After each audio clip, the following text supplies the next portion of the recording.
in Makati. He is the artist of Maharlika Comics. So please welcome Sir Rexy Dorado and John Ray Bumonga. Hello, thank you. Hi guys, so, tanong lang, you can just share like if ever. What are your projects or individual works before collaborating on Maharlika? Answer.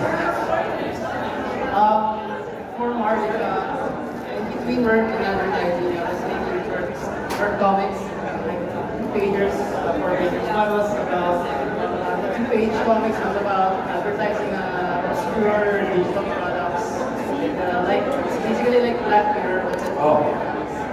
As well as working with TJ Dipicali on barriers. Si TJ?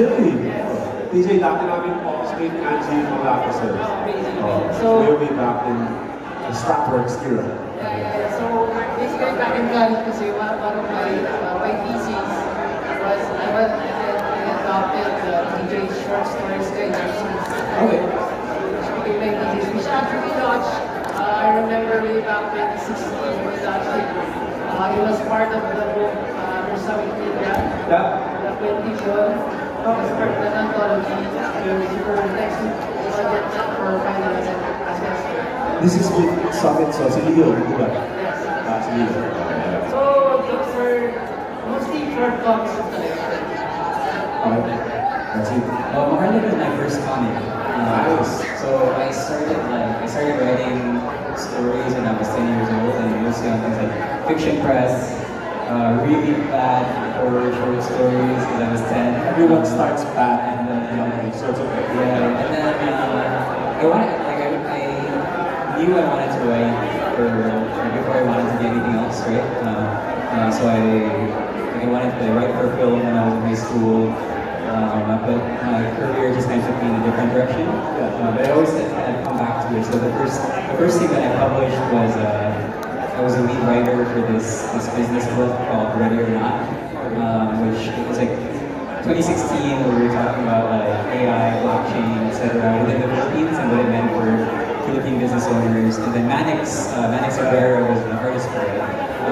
And so he had like a different kind of comic scripts on like what day-to-day life would look like in 20 years in the Philippines because of like, these technologies. So I wrote that, published it under Summit, and then for the most part, it was like all coming from the business book. I knew that there was this dystopian, at the time it was like a post-apocalyptic story I wanted to do. It eventually evolved into kind of this alternate history that Maharlika is now. Yeah. Okay. So how did the two of you meet? How did your collaboration begin?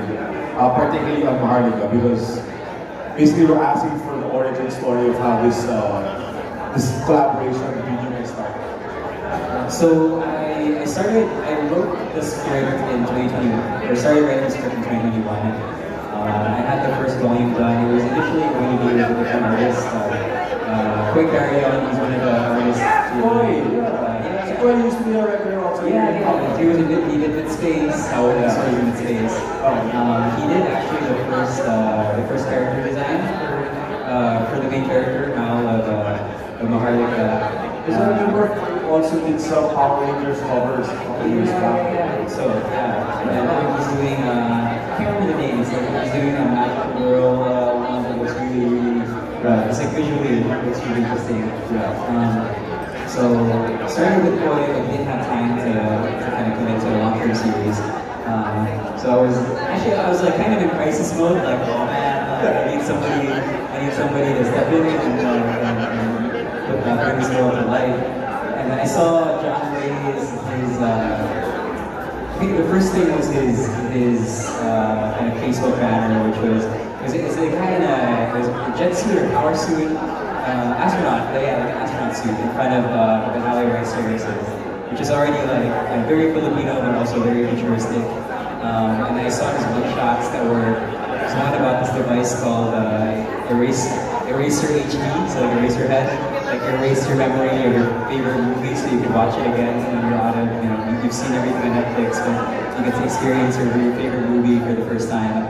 And then so I was pressed at NR, which also had a few more kind of like these action shots, and then all of that just felt like the perfect kind of combination for Maharlika.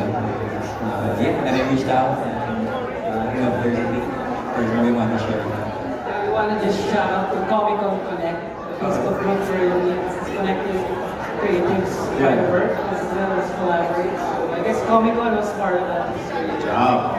So yeah, I was actually working in advertising at the time, and I wasn't really looking for a full-time work in comics. It was just more of like I was just sharing what I had.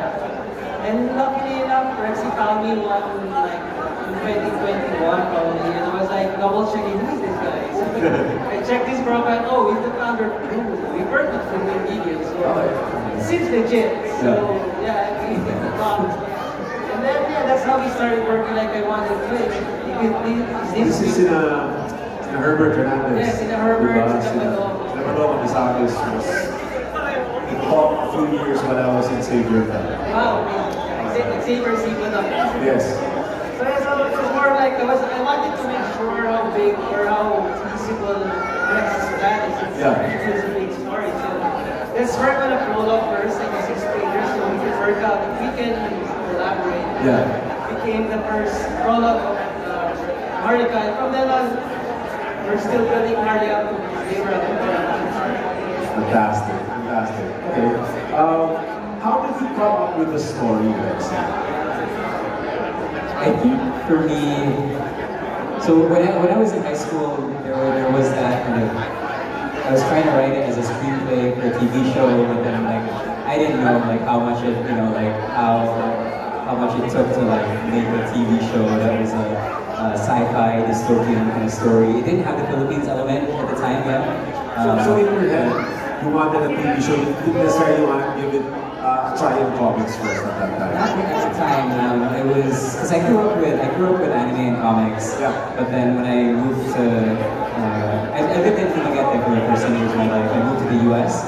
When I moved to the U.S., I kind of like, I was trying to fit in, right? I'm like, there weren't really like anime fans or comics fans, and like in that part of Ohio I grew up in, so I was more into outsider for a papu.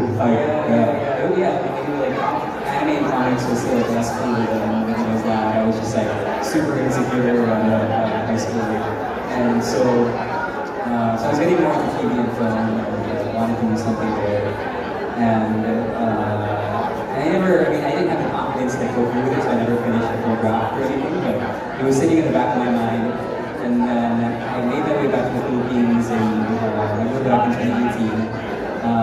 And at the time was like, kind of, a lot of the work I was doing, whether it was at Kumu or I had a nonprofit before that, I was trying to bring people back to the Philippines, like Filipinos abroad back to the Philippines. And a lot of it was like shifting this idea of, you know, as a film or the Filipino who was born here but like went abroad, like shifting from the Philippines as just this place where I came from to like this place where there is a future being built. So there was kind of that.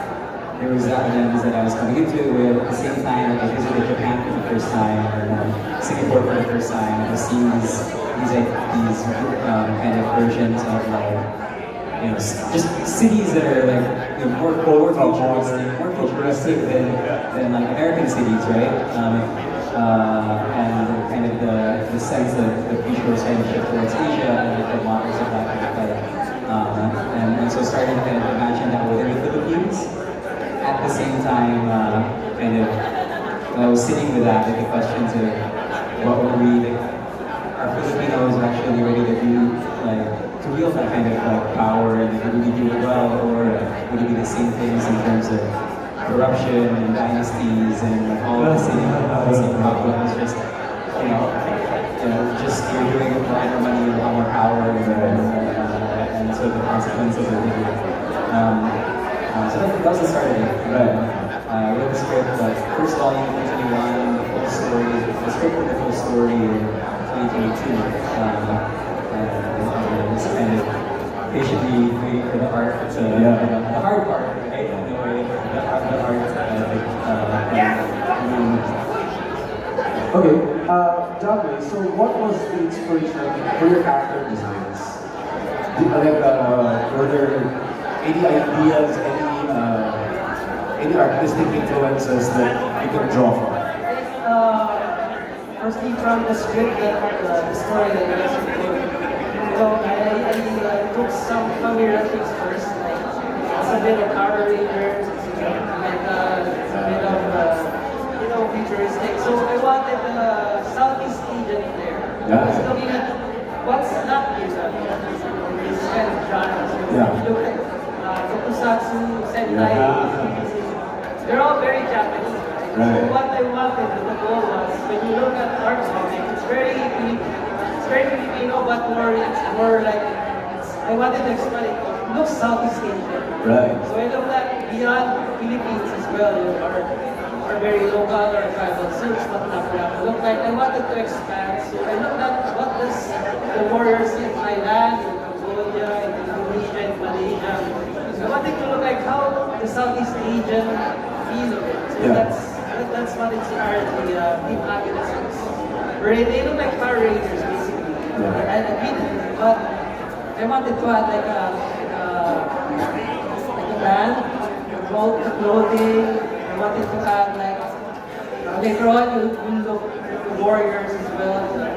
I don't know, the body armor as well with the flare. Yeah. So I wanted to add this like very it's different. I wanted it to be different to be honest. As well as these characters like the mechas are named as Duende, as Calabao, Aguila. So I want to expand on those kind of mythological things as well. Not to be blatant, but more like it's a little different.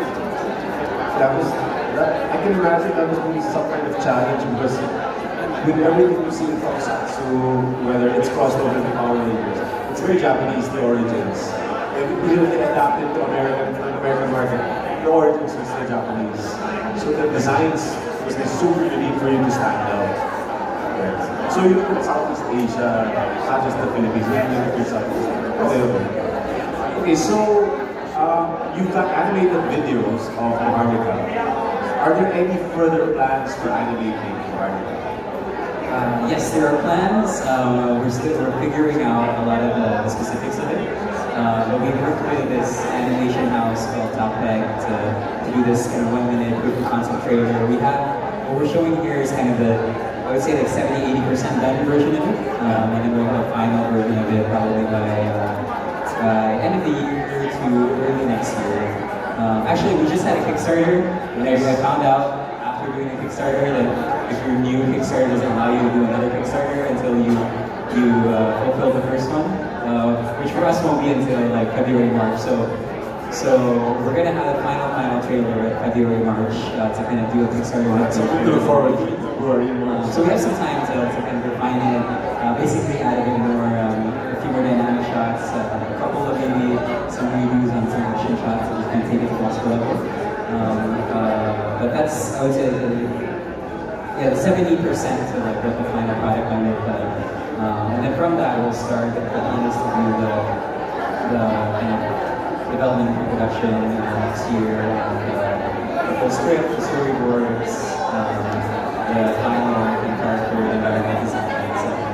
And then it's years from there. It's another 3 years to finish it up. But the idea is a film to adapt the first 2 volumes in 99. Okay, so currently you're selling the books here at the table here on the left side of the stage.